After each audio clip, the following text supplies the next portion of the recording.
This is Professor Pete Alexander with the Winning at Business and Life podcast, where business leaders share their insights. It is 6 questions in 7 minutes because successful business leaders are busy and rarely have more time to spare. So let's get to it. Question number 1, in a few sentences, please tell me who you are and what you do. My name is Chaney. I am with Get to the Damn Point LLC. That is how to say less and be heard more. Sort of kind of fits right in the wheelhouse here of your format. And it's all about communication soft skills and what it can do for your business. Well, Lewis, it's an absolute pleasure to have you on the show. And you're absolutely right. It's a perfect fit for the Winning at Business and Life podcast. Question number 2, what is something that makes you smile and or laugh about working in your industry? I'll tell you, it's just like I think anybody who works in any sort of an industry, if you're a leader of any type, maybe even a coworker, it is what I call those light bulb moments. When you dispense something, and if you're a part of Clubhouse, I don't know if you are or not, getting in there and you throw out something that you think is so commonplace for your business, and you hear the response from somebody that just lights up their world and opens their brain up to possibilities they never even thought of, that never gets old. It absolutely never gets old. Oh, I love it. And I can hear the passion in your voice. It's absolutely great. Question number 3. I have a fictitious book with all the answers for business. What chapter would you think most companies should read? Well, selfishly, I think a lot of them should read the chapter on soft skills. You hear a lot of this. If you look it up on Google, it's what bosses are looking for, both coming into the workplace. It's what they're looking for their succession line inside the workplace. And the biggest thing that I think they overlook or what I call the wallflowers, the people who don't have that skill set that may be in your meetings, that may be in your team, that have great ideas. And man, they could bring so much to the table, but they're sort of overlooked. And I think that's something they paid attention to and taught them how to talk, because even in Clubhouse, people don't even want to come up to the stage and talk because they're like, I'm scared. If you taught these people not to be and taught them how to present themselves better, you could get ideas from them that possibly would blow your socks off. It's just you overlooking.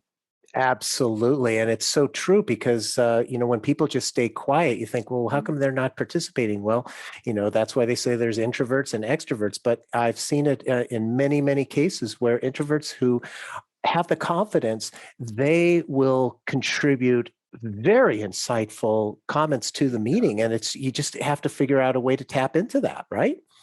Absolutely. I mean, you talked about earlier real quickly about how I worked in some independent film and things. When I've worked in the independent film world, we've told everybody who's worked as a PA up, if you see something on set we're doing and you have an idea, please let us hear it.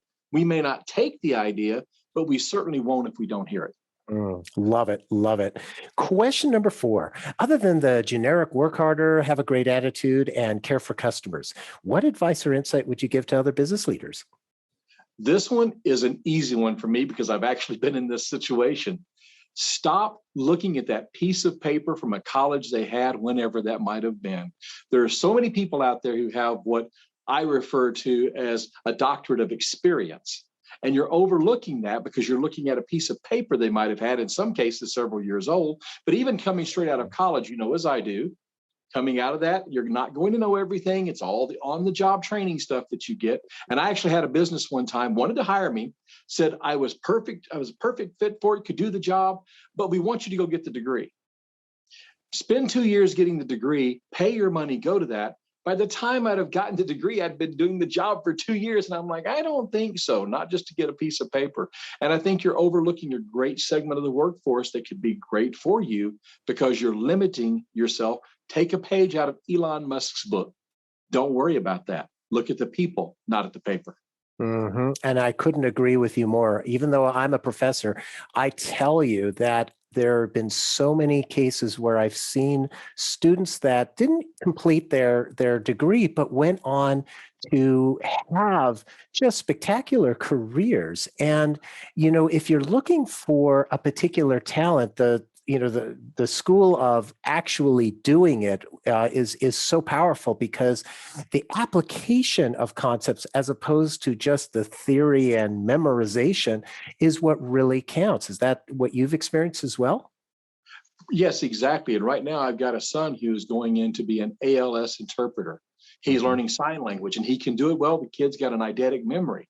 He does very well, but he needs the fluency. And the good thing about it is he's got a coworker, which what led him into this, who is deaf. and he communicates with him all the time. So that combined with his schoolwork is really stepping his game up, something other kids may not have when they're going through school. But if you're doing that, find a way to get into that game so you can improve at that level.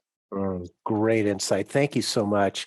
Question number 5. What other business leader like yourself would you like to acknowledge and invite to be on my podcast?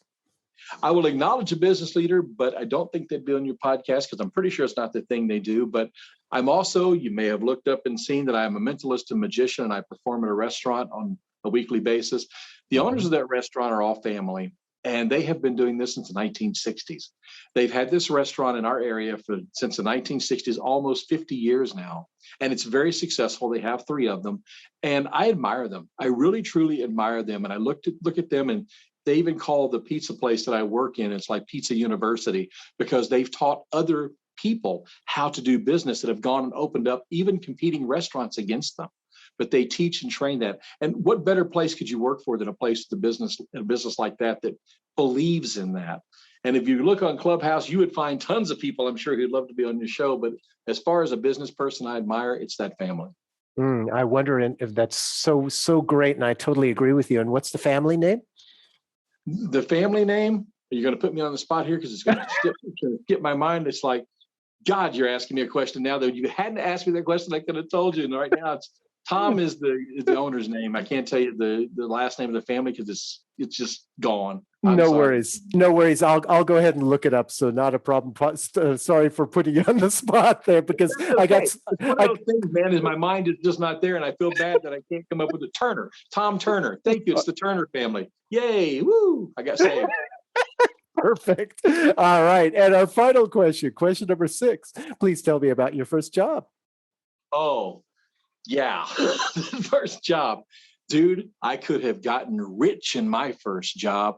I was making a whole $2.62 an hour as a student worker at 17 years old working for Ponderosa Steakhouse. I remember one day standing there waiting to bus a table. That's what I started off as a busser, made it up to cook.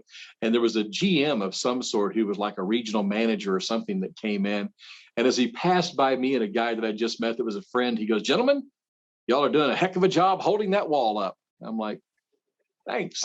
I appreciate it. But it really taught me work ethic. It's one of those things that I worked my butt off for that $2.62 an hour. And I want to never forget it. I've got the pay stub somewhere because I want to remember where I've come from and remember that there's people out there who are still struggling. And I never want to treat anybody different because of that.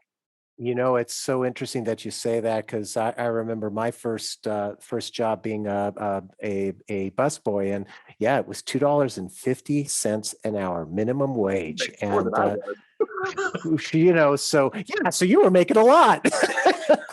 So I had you beat by a little bit there. I thought you were making more than me, but you said 250. Yeah, I was just, I could buy a car where you couldn't. I mean, on that whole 12 cents an hour extra that I was getting there, Well, it's true. And the thing was we were supposed to get tips, but the waitresses usually took all of those and left us in the kitchen out in the cold. So what are you going to do? I understand that completely. So, Louis, thank you so much for being on the show. How can people find you? It's really simple. Just go to gettothedamnpoint.com and you'll find out all about me there.